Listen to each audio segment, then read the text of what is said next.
啊，不想听台语的，有什么人无？谁听不懂台语的？哦，我呢，我们礼拜第3个礼拜我们都是用台语那因为中间还有好几位听不懂台语，我们就部分的掺杂华语台语有台语的水，华语有华语的美所以我们就大家就彼此尊重，特别是住在台湾。用台语的人超过80%所以希望我们能够多学一些台语，对自己语言对越学越多，对我们帮助越大。咱定来拜登敬拜时，你唔知要去想到讲，伫天顶的敬拜到底是安怎？天上的敬拜是怎样子？是不是跟我们一样这样做的？前面有很多椅子，然后就坐在那边，然后谁在上面呢？耶稣在上面，还是上帝还是上面，还是怎样？那这个诗班呢，是不是就是天使啊？还是你们有没有想象过，在天上的敬拜到底是怎样？我们大家没有办法想象，除非是怎样，天上的事情，除非有从天上来的跟我们启示，我们才知道。我们启示就是开启，然后表示让我们能够清楚。那我们没有去过的地方，咱无去过所在，你就只有人为遐来跟你讲，你才怎样？天上的代志嘛是安尼，所以咱要知影天上的代志，就是从启示录来看启示录是写这个使徒约翰，他有一天就被天使带到天上去，让他看见天上的情形。所以咱礼拜底前个时呢，我们已经学习到说，你有没有想到说地上跟天上的敬拜有什么不一样呢？哪一天我们到神的面前，咱要用安怎来敬拜？要安怎来敬拜？要安怎来祈祷？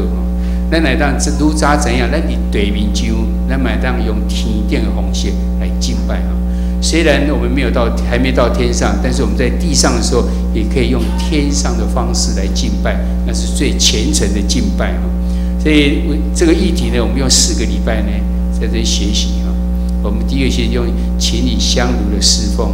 第2个呢，我们用琴的祷告；第3呢，今天这个礼拜呢，我们用金香炉的祷告然后再下次最后今年年底的时候，我们用交响的祷告，这样子互相交付方式来敬拜。琴与香炉的侍奉呢，在启示录里面有讲到。约翰说，他到天上的时候，他看到坐在宝座上的，然后旁边前面呢有站着24个长老，还有4个活物。这4个活物呢，有一个看起来像狮子一样，第2个看起来像牛犊一样，就是像牛一样，第3个看起来跟人一样，第4个看起来跟飞鹰一样。那这4个活物到底代表什么意思呢？原来这4个意思，4个活物是代表的所有被造物。第一个狮子呢，狮子就代表怎样？代表野兽，就在外面不是我们人在养的那种家畜的。第2个牛犊就代表怎样？我们人可以把它收来自己可以养的，包括牛、羊、鸡、鸭，这些都是属于人在收养的这些家畜。第3个人就是人嘛，是有灵的人，上帝吹了一口灵气。后来呢，比如说活的有这个活命的这个人。第4个人鹰就代表飞禽，就是在天空飞的这些。所以4个活物呢，代表什么？代表所有被造物。在天上的敬拜是所有的被造物站在宝座的前面，还有24个长老。为什么要讲24呢？他怎么不讲36、48还是多少？原来24有它的意思在。以色列有几个支派？12个支派。这以色列的12个支派就代表着上帝起初的选民。上帝其实就透过这12个支派，要去将福音去传给世界，然后由他们来见证旧约里面，就是也写这12个支派，他们写下来，上帝在我们的整个历史中间，以安抓来帮助我们见证有这么一位神，我依靠神，我就得到帮助，我就得到保护了。我一离开神怎样，我就开始受到很多个灾难，别人都来欺负我了。所以这个12个支派的第一个12个是讲上帝的选民，上帝早就预备要透过他们去将福音传出。那另外的第12个支是代表什么呢？是代表12个使徒。耶稣的门徒有12个使徒。这个12使徒他也带着耶稣的命令、大使命去传扬福音，然后就将使这个福音传到全世界去。我们也是其中所说到他们去传扬福音的福音也传到我们身上来。虽然透过好几千年了，从他们初代的这个教会大概是主后，因为耶稣在地面上只有33年半嘛，所以大概是在主后70年、80年开始有人开始传扬福音也好，然后一直传到我们的时候是主后2000多年了。所以我们是经过接近2000年的时候，咱才去听到这个福音。但不管怎样，我们都是那12个使徒传扬福音，我们听到福音来信的人。所以另外的12个代表怎样？后来愿意接受主耶稣的教导，主耶稣的好消息，成为上帝的子民的人。所以24个长老代表怎样？代表所有信靠耶稣要成为上帝的百姓的人。所以在天上的宝座呢，原来在宝座上呢是代表着上帝，然后呢这些所有的人的四活物，该记得24个长老，还有所有的天使，所有其他全部都围在雷底耶基亚，在那边敬拜他。用什么敬拜？拿着琴跟金香炉，手上拿着琴，然后拿着金香。有些人拿着琴弹的，那个琴不是像这个琴没有办法抬过去嘛，对不对？它是用怎样竖琴？有没有听过竖琴？就是那个一个看起来好像弓一样这样的，然后这有很多弦。那也有人小一点的，是不是拿在身上？你像那个牧羊人，他们有时候就在外面要怎样弹琴？以前没有那种什么我们现在这么多的琴，以前东西也用竖琴也在弹。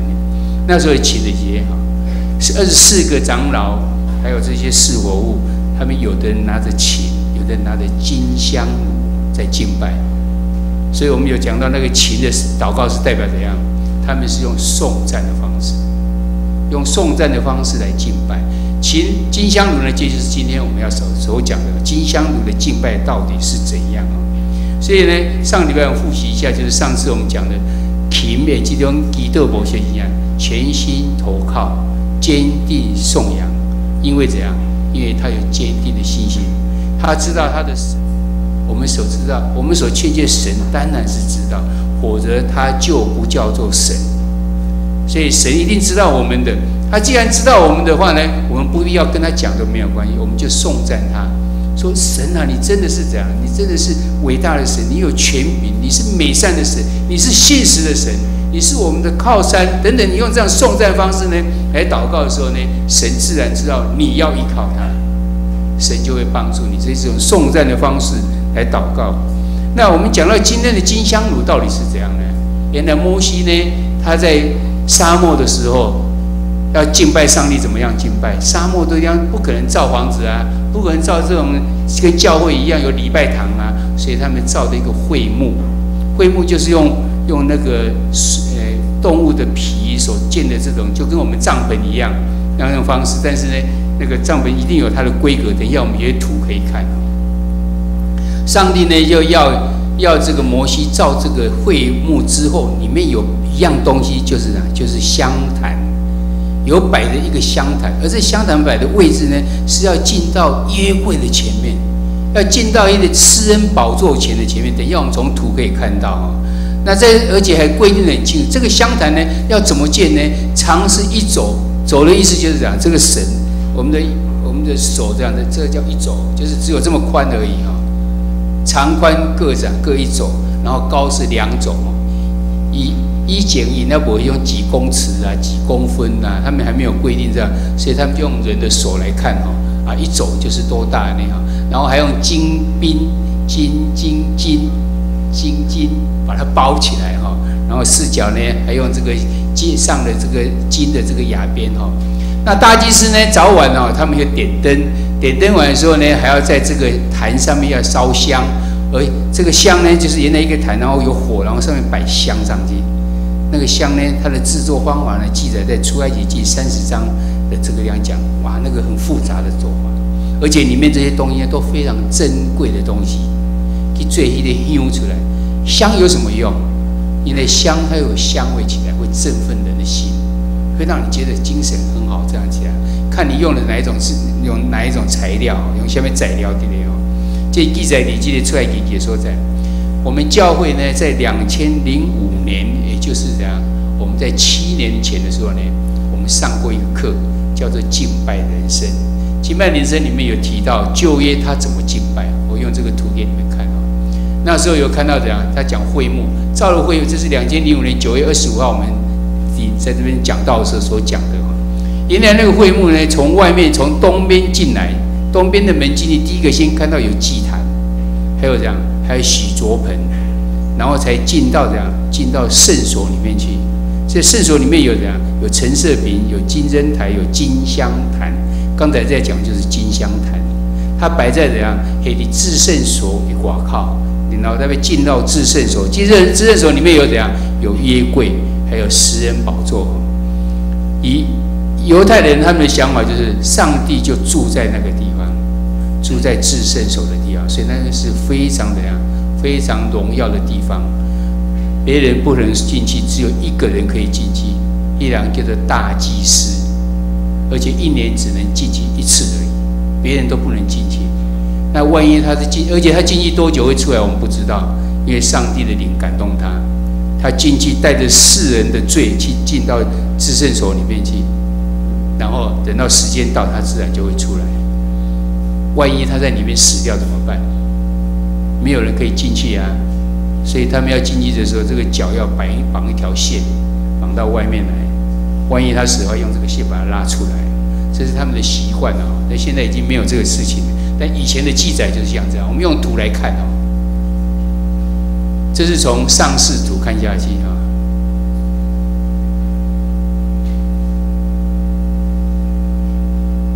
这边是东边，从这边进来，这个是叫做圣所，就是他们用帐幕搭的。你这样会有图看到啊。然后这边是人一进来的时候呢，就碰到一个祭坛，旁边这辆洗濯盆，他们洗完才能够进去。右边摆的陈设饼，左边摆的金灯台。要进到至圣所之前有一个香炉，然后这里面就是约柜在这边哈。所以有个透视图是这样，这辆他们有这个帐篷搭起来，因为这是在旷野，所以他没有办法建像这样子旷野的地方。从这边进去，然后有是祭坛，这个洗濯盆，再进到圣所里面呢。它右边这个地方呢，右边摆了陈设饼，左边摆了金灯台，然后这个布幕的前面呢是摆的香坛，然后再进到里面呢就是至圣所。那牧师呢去圣殿去祭拜哦，第3拜去的时阵哦，他们已经有人把这个模拟做出来。照着圣经来的所有样式做出来哦，所以那一次我们有去看哦。这就是会幕，从这边进，从这个地方进去，所以第一个先看到的是什么？这是所谓的祭坛。等一下我们从另外一个角度看到，然后再过来这有洗濯盆，这是会幕要进去的地方啊。这是从这边看过去的哈，所以这边是祭坛，然后这是洗濯盆，这边加黑水的嘞。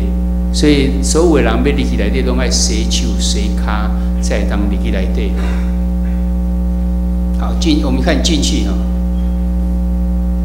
进去里面右边是摆什么？陈设饼，就是这样。总共陈设饼要摆几个饼，你知道吗？12个饼，代表12个支派，在右边的地方哦。进去的右边，那左边是什么？金灯台。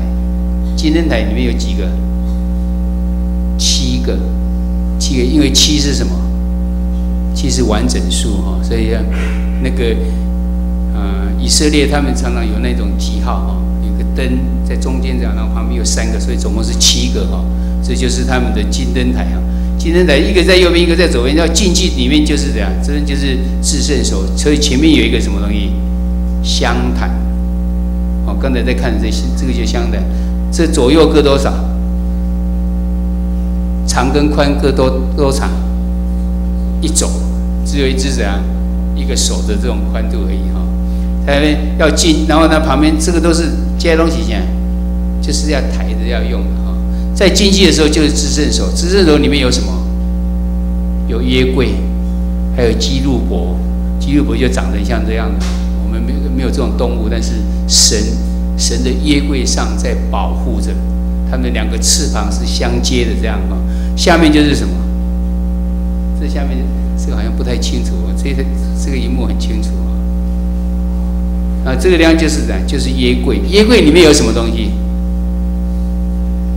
约柜里头有啥物件？十诫，还有什么？玛拿，还有什么？还有亚伦怎样？发芽的杖子。这是约柜，看得更清楚啊。这个横杆就是什么？他们要抬的时候要用的啊。好，里面是摆怎样？里面就摆这个。这是什么？十诫，这亚伦会发芽的这个杖，还有这是啥？玛拿哈。这主要是要提醒说，上帝怎样子的恩待他们，上帝颁律法给他们，上帝是活的上帝，连一根枯掉的这个拐杖都能够再重新长芽出来，只有神才有可能。所以透过这约柜呢，来告诉他们这件事情。好，看给大家所看的是这个意思呢。那上面时候也讲到说，要进到那个至圣所行，要经过一个香坛。那这香坛，所以在这个地方，香坛是做什么？就是把你的金香炉，这种祷告，还有放这个烟香，然后让它的烟上来的时候，就是摆在那个地方。然后上帝是在里面怎样？他回应，在二基路伯之间来回应人的祷告。所以金香炉代表我们是这样，代表带着众圣徒的祷告，再加上你的祷告，进到上帝的面前来，然后上帝会回应我们哦。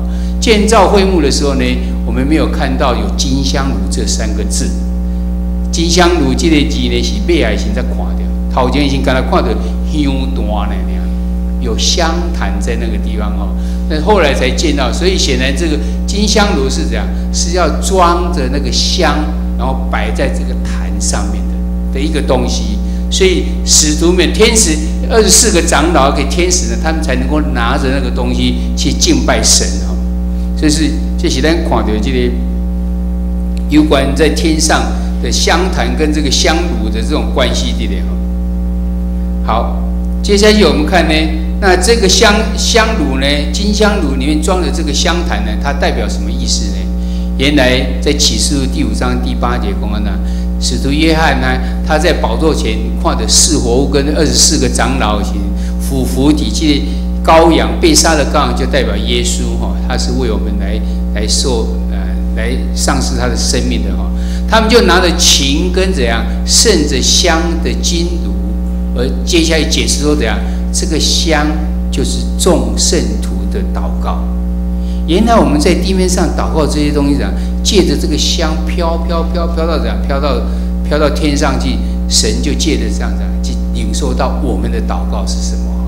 这是在启示录所讲的里面哈。所以呢，看到在24个长老跟4活物呢，他们在神的面前的敬拜是拿着琴跟拿着香炉。所以感恩宫在天上的敬拜里面，其实是一个这样，第一个是用怎样，用颂赞的方式，唱歌颂赞，然后第二个方式是怎样，是凡事祷告，自己的祷告，再加上带着众圣徒的祷告，告抵天上来。在腓立比书第4章第6节，也讲一无挂虑，凡事借着祷告、祈求、感谢，然后来告诉神，将我们所需要的告诉神。神所是出人意料之外的平安的，会在基督耶稣里面来保守我们的心怀意念。原来新约里面一直在告诉我们，你有什么困难，你有什么困难，你就祈祷，你就恳求，你就感谢，然后上帝就将伊的平安赏赐给咱。上帝是听咱的祈祷以后，知影咱正讲有这种欠缺性。上帝知影咱的欠缺啊，但是你有欠缺，你不一定需要人去帮咱啊。有些人就讲啊，我知影我有欠缺，但是我可以来努力，我自己去努力就好了。所以神也很高兴说，你看你自己努力如何，越努力，你自己会越长大嘛。等到你袂使时呢，神啊，你帮助我。或是我们可以看到咱的朋友，我们的朋友，或是你可以看你的弟弟妹妹也好，你要看到伊好像一件事情他没有办法解决，但是他还没有要求你帮忙，你还是不会去帮忙，你会在那边看着他，看他怎样去努力啊。等到他用一个期望恳求的眼神看着你，哥哥啊，姐姐啊，帮忙我，你那时候就怎样，好，就出手帮助他，有点类似像是这样。上帝知道我们的缺少，但是怎样，他要我们自己能够得到力量去解决的话呢，他会祝福在我们身上。要是不行，你祈求，凡是感恩祈求，向神祷告，神就会来帮助我们。那个香炉里面的烟，就是代表很多人的祷告，也告诉上帝那个所在地哦。虽然看这个香来的，其实就告诉我们，这金香炉原来是带着怎样，带着众圣徒的这个祷告。第六，在启示录6章第1节到第14节里面哦，他原来他说看到这个，约翰到天上看到这整个敬拜的时候呢，突然看到那个坐在宝座上的手上拿着一个书卷，这书卷上面盖了7个印章，哇！然后说没有人可以把这个书卷打开，那里面是奥秘，但是没有人可以打开来。怎么办呢？在这个约翰他就很焦急的时候呢，那个被杀的羔羊就打开了这个7个，把这个书卷打开，一个印一个印的打开，每一个印打开都是带来灾难。到最后第7个印打开的时候呢，这中间都有很多的灾难，但是第7个印打开的时候呢，就是他的救恩要来到的意思。所以当第7个印打开的时候呢，记载在使徒启示录第8章第1节，然后打开第7个印的时候呢，天里静静的约略半个钟头，2刻嘛，1刻是15分钟哦，2个超过半个钟头，这好像是这样，上帝在那边等，以为打开最后一个奥秘的时候，他在等着说，我们有没有从金香炉来祈求到底是什么？好像神要在静静的在等候，在听取众圣徒这个祷告的，以便来下一步骤到底要怎样。这时候呢，咱看到启示录第8章继续讲下去，也有一个天使来比方用台语邀一个天使来徛伫祭坛边摕金香炉有做香予伊通参伫正圣道的祈祷，伫座位前的金坛顶香烟甲正圣道的祈祷，对天使的手献到上帝面前。那个天使他手拿着金香炉，然后上面有烟，这个烟怎样？就代表了众圣徒的祷告，再加上拿烟的人他的祷告，一起到上帝的面前。这个台语有些攻击的用台语来讲，华语就是说，另有一位天使拿着金香炉来站在祭坛旁边，有许多的香赐给他，和众圣徒的祈祷一同献在宝座前的金坛上。那香的烟和众圣徒的祈祷就升到神的面前。你觉得在天上还有祭坛吗？天上还需要不要祭坛？祭坛是什么？祭坛是人在献什么？献牛啦，献羊啦，献这些动物，把它宰杀，流它的血，然后建在祭坛上，要做什么？替人赎罪。所以你在庙里面呢，他们通常都要杀鸡杀鸭，然后杀猪公啦，怎样？它是代表流他的血，活物的血，然后替人的罪来洗清。现在的祭坛都是在做什么？都摆一些什么东西？乖乖啊，旺旺啊，什么来一克啦，生意面什么都出来了。那个能不能能不能在祭坛发生作用？没有，因为它没有流血。那是商人搞的玩意一般人也不知道真正的意思，好啊，就买那个东西放。其实祭坛上一定要流血，所以以前一定要鸡、有鸭、有这些牛啊，这些就是代替人的生命一样要有流血才有可能。但是我们在天上还要不要祭坛？都已经升天了，怎么还要祭坛呢？所以显然是没有祭坛的，这是一个坛而已。这坛是要摆怎样？还是要摆那个烧香金香炉的这个香炉要摆在上面的那个香坛才对然后众信徒呢就线上祷告哈，然后加上这个刚才那个香哈，就一个香哈的交这个天使哈，啊，就带到伫天顶，要交什么人？要交上帝，交伫上帝面前哦，带到上帝的面前，将我们人的祈求全部都带他的面前去哦。所以你觉得这个天使带上来的祷告，这些香里面有什么东西？众圣徒的祷告包括什么东西？你可以想象有什么祷告吗？有可能是像启示录里面有一节第6章第10节，我用华语，这是台语，我用华语讲哦。圣洁真实的主啊，你不审判住在地上的人，给我们生流血的冤，要等到几时呢？哇，这是一个很凄惨的祷告呢。主啊，我受到这么大的冤屈，你为什么不替我伸冤呢？你哪时候才要替我伸冤呢？这个祷告是这样子的，表示说人啊受到很多的冤枉，然后没有得到伸冤的机会，所以有可能天使所带上的这个香，它里面的祷告有怎样？有希望能够祈求伸冤的这种祷告。有没有感谢的祷告？一定有感谢的祷告。有没有祈求赦免的祷告呢？也有。像耶稣在钉十字架的时候，被杀的羔羊在钉十字架，他的祷告是怎样？下边因为因所罪应在，赦免他们，因为他们所做的他们不知道。耶稣替世上的人祈求赦免的祷告，这个因里面的祷告太多了。伸冤的祷告，祈求赦免的祷告，祈求认罪的祷告，赞美的祷告，颂扬的祷告，宣告的祷告，祈求帮助的祷告，祈求医治的祷告，祈求带领的祷告，祈求祝福，祈求保护，祈求赏赐智慧。哇，你可以想好多。世上这么多人，都有不一样无同款的祈祷，这祈祷拢透过这个天使，就着这个魂带到伫上帝迄个面前去。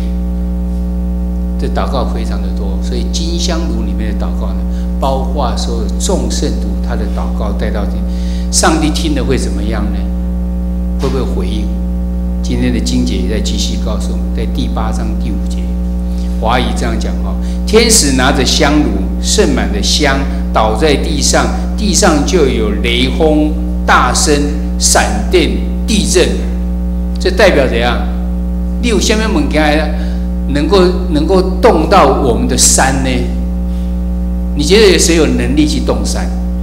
没有人有能力的。但是921大地震之后，应该重新测量在埔里那个地方的山，发现到他们怎样已经走山了。哇，差几十公里耶！要把一座山移1公分就已经不行了，还移几十公里呢？只有什么有这个力量？地震，整个地球受到改变。有谁可以让地球受到改变呢？除了是神以外。所以这几样啊，雷鸣、雷弹啦，哈，还有什么声音？还有闪电、细拿啦，那个每一个闪电下来都是几千万伏特的，是人没有办法闪电这样，表示那是一个非常有权柄的、有能力的。上帝用这样来回应。我是一个有权柄的神，我是一个有能力的神。你们的祈求我听到了，我要帮助你们。这是我们看到的，所以我们知道神会不会回应我？神会回应我，你放心。但点的呢，我们要想是说，神的祷告是非常有实际的，我们的祷告会实际达到神的面前来。他有时候用静静的在听我们的祷告，然后再等时间，再等我们。等他认为好的时间，认为对的时间，用对的方法来回应我们。但是有时候会怎样？像这个一样，立即以闪电、雷轰怎样回应我们的祷告。所以在那想的地方，我们的祷告会不会像是金香炉的祷告？金香炉祷告代表怎样？代表神会马上立即回应的祷告，因为它是怎样合神心意的祷告。我们有太多的祷告，很多人我们都会很自私的为我们自己的祷告，我希望怎样，我盼望怎样。有不信主的人，他们还买了这个六合彩还是什么肉都大肉特，还会拿去拜庙里面去拜神，说这张爱丢，这张爱丢。那这个都是很自私的想法嘛，对不对哈？是到底是这样吗？这样会不会合神的心意？我相信不是合神的心意。合神的心意是更盼望能够照顾到所有人。神有一个最终极的目标是怎样？不愿一人沉沦，而要怎样？万人都得救。这是神最终极的目标。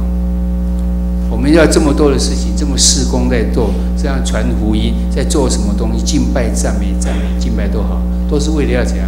要将福音传出去，为了让他得救啊！这才是合神心意的。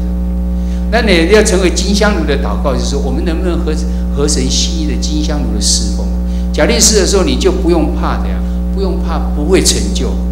他就照上面在第8章第5节讲的这样，天使拿着香炉跟盛满的香之后倒在地上，地上就怎样？雷轰、大声、闪电、地震。神用他的权柄，用他的能力来回应这些众圣徒的烟上的祷告。所以我们来看今天呢，今天我们有没有一些困难呢？教会宣教发展面对不少的困难及拦阻啊。我们用金香炉要祷告，就是平起你的手来啊，就有点像我们在拿金香炉在祷告一样。所以我们可以常常操练哦。你可以这样，可以在家里面就用这样的方式来祷告。不一定我只要讲是讲到宣教跟教会要是下面发展，其实个人也常常有。我们的祷告要真正有果效呢，要学习像这种合神心意的金香。在民数记第16章41节到50节讲了一个故事。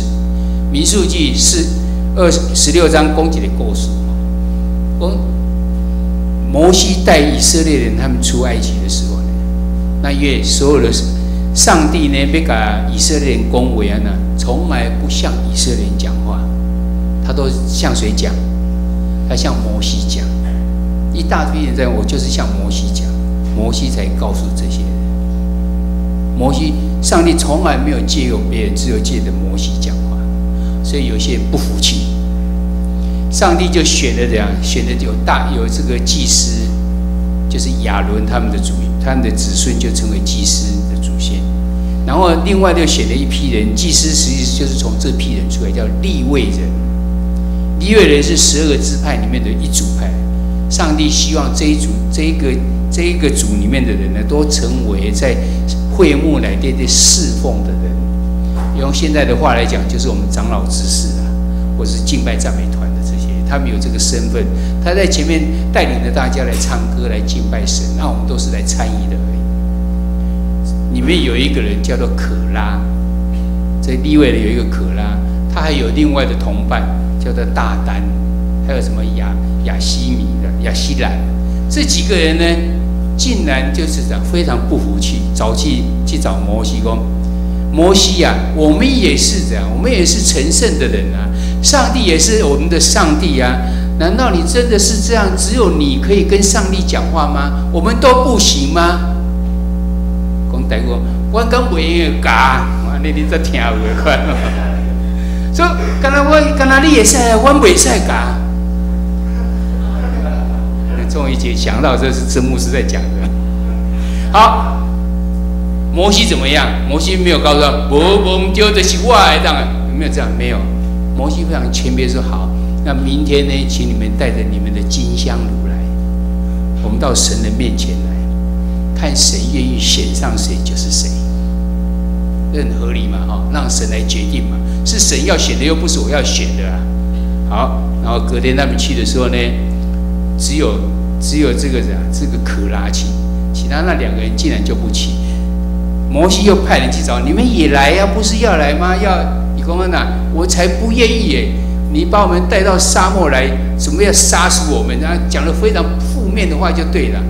哇，神听得非常的生气，神最后就说要他们到会幕前面来，拿着金香炉来。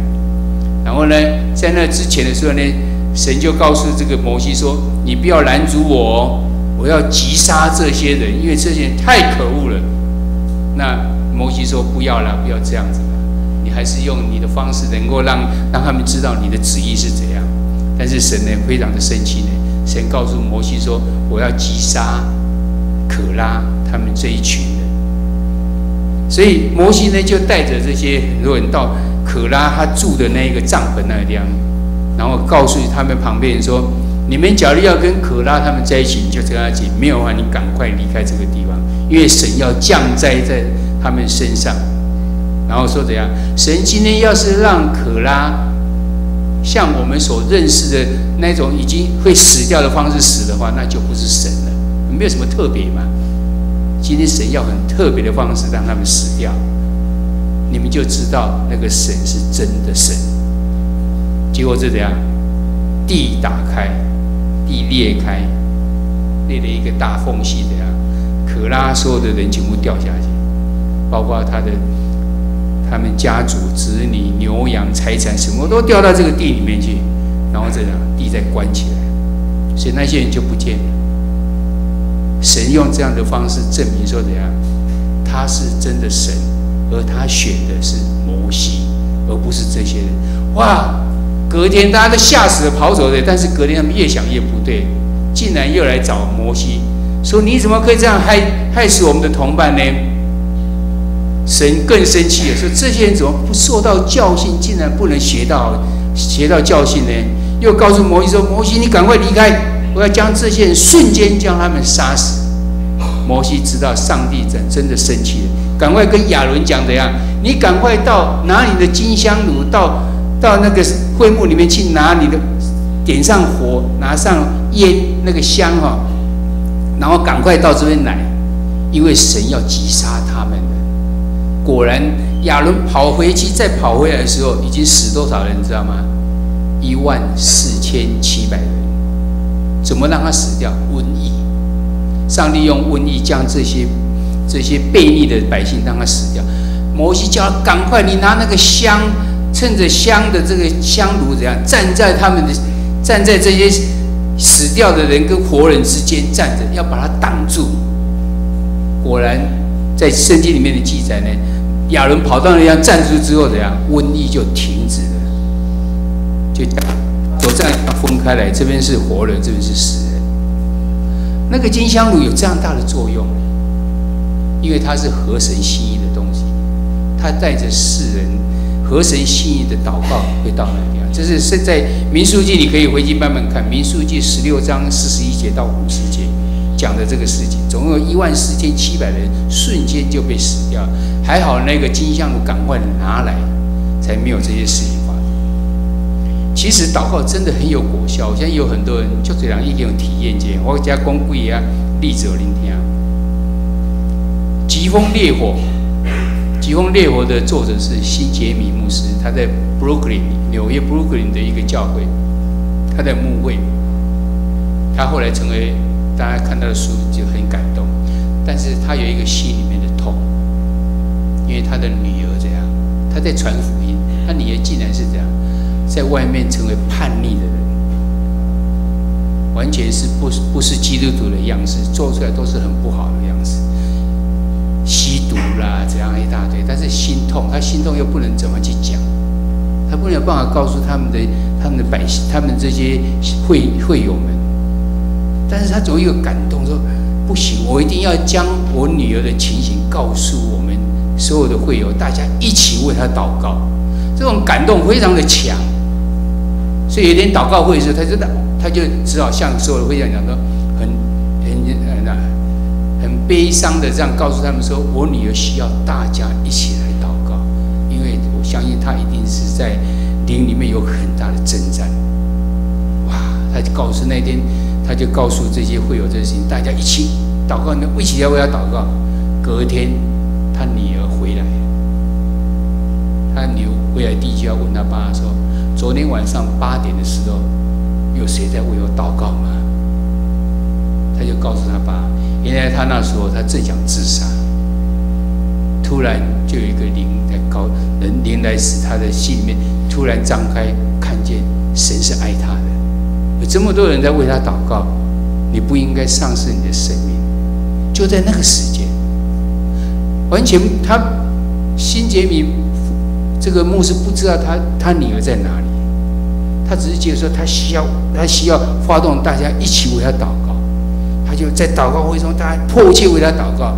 就在那个时间的那个地方，他女儿在的地方，神就救了他。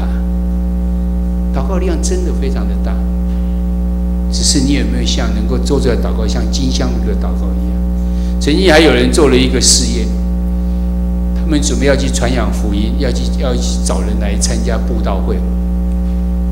他们知道有2栋房子，这2栋房子里面的住的人呢，都是那些，不是我们比较不像正派的，就是那些8大行业之类的人。我是在讲在外国，不是在台湾啊。还有2栋房子，他们准备说教会说啊，人来揪这些人来听这些布道会。博士说好，我们现在开始为他们祷告，但是呢，我们都不认识他，没有关系，神知道。他们做了一个实验 ，A 栋跟 B 栋。我们全部都为 A 栋的人祷告，不要向 B 栋人祷告。你会看看结果是怎么样。经过2个月的祷告，他们不知道祷告人是谁啊。我只要去邀请这个 A 栋的人能够来参加我们的布道会，迫切为他们祷告。B 栋没有人为他们祷告。2个月后，他们是邀请同样的人去邀请 A 栋跟 B 栋。A 栋的人75%的人答应要来参加布道会。他们都不认识哦。B 栋的人怎样？没有人为他们祷告，只有5%的人愿意来听布道会。他们觉得非常奇怪，怎么会有这样的力量？绝对是神的力量。他们彼此不认识，也没有做什么事情，只是祷告而已。或者是讲牧师也可以。牧师已经49岁才去读神学院，我平常我是做生意的，我家是老师。老师代表怎样？我不是长子，那要献给神，大部分都是谁？都是长子嘛。所以我大哥会读神学院，我不会读。我还有老2，还有老3啊，这样也不会轮到我啊。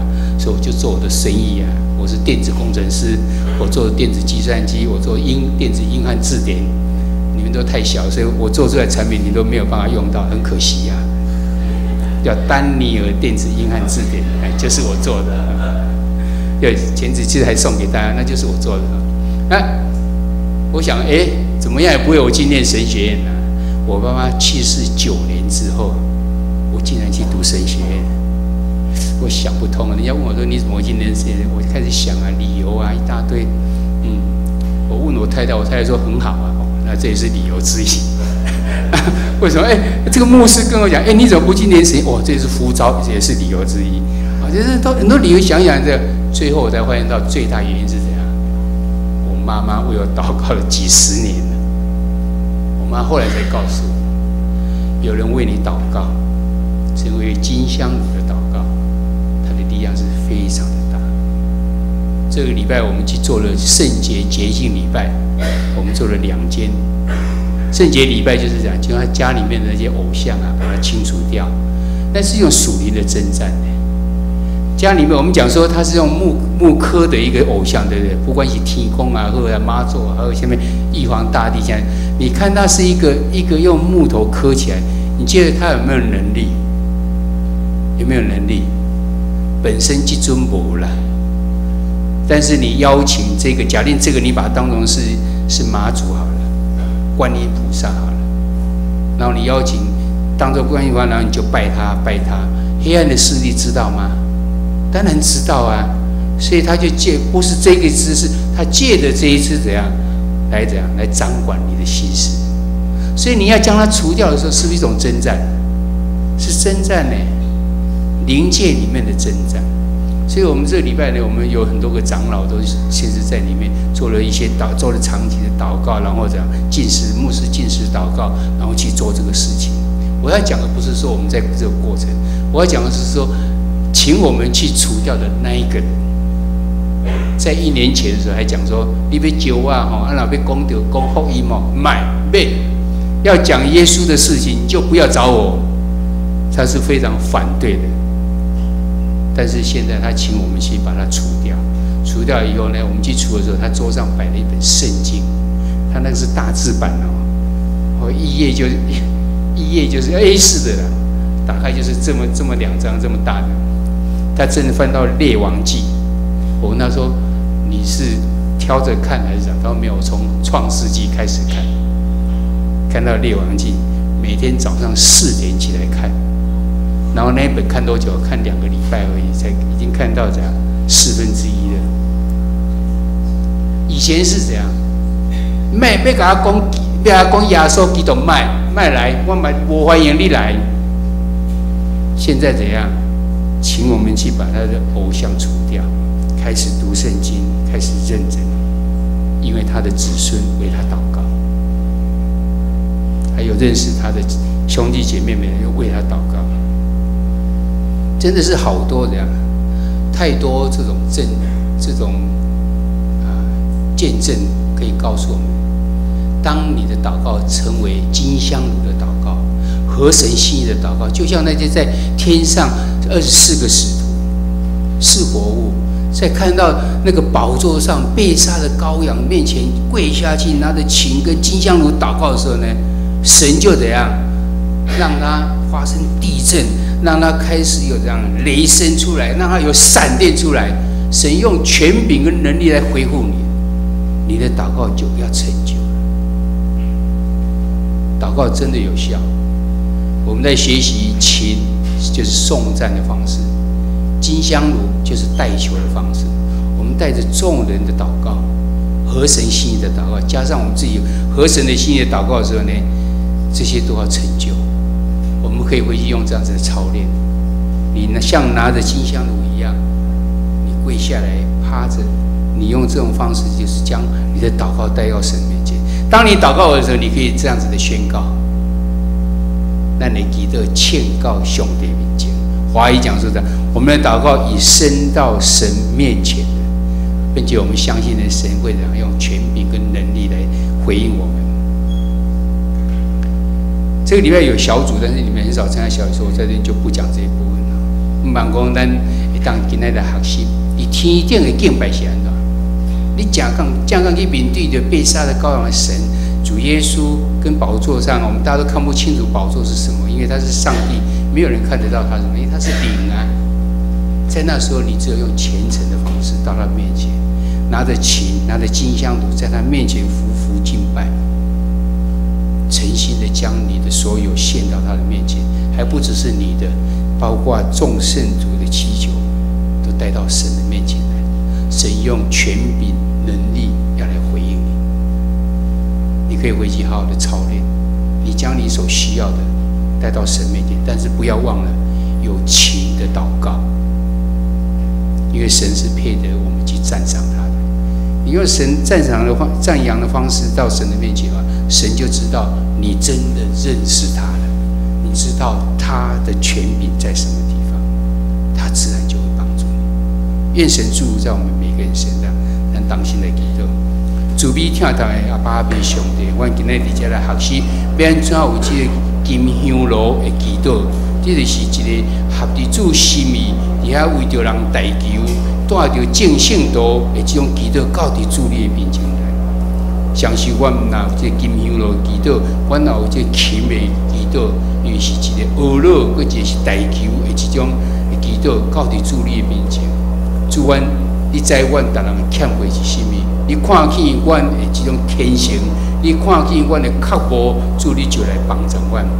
毋茫阮每一个人伫这个祈祷中间，会当伫遐来学习，阮的灵命愈来会当来愈坚定，愈来下伫主你的心意。献上阮的感谢甲恳求，祈祷靠着所有名，阿门。